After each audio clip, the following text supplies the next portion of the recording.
प्रत्येकाच्या आयुष्यात गुरुचे स्थान हे अनन्यसाधारण आहे. प्रत्येकाच्या आयुष्यात गुरु असणे गरजेचे आहे. अज्ञानाचे रूपांतर ज्ञानात जो करतो तो गुरु.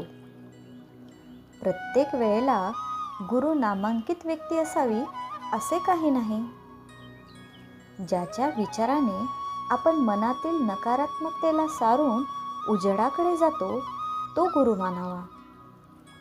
आयुष्याच्या वाटचालीवर अनेक व्यक्ती आपल्याला भेटतात. काही व्यक्तीच्या असण्याने आपले आयुष्य सकारात्मकतेकडे वाटचाल करते.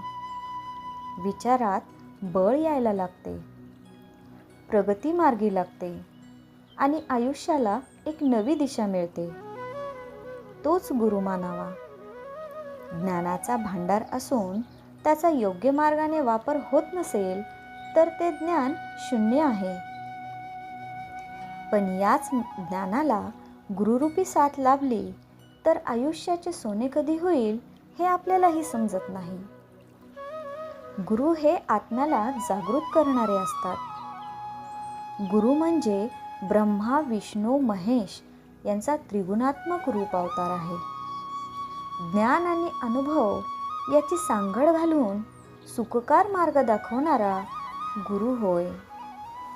एखाद्या व्यक्तीला पूर्णपणे ओळखणारा हा गुरुच असतो.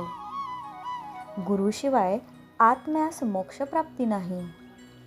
गुरुशिवाय आयुष्याला पूर्णविराम नाही.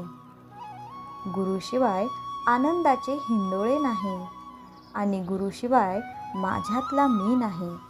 धन्यवाद.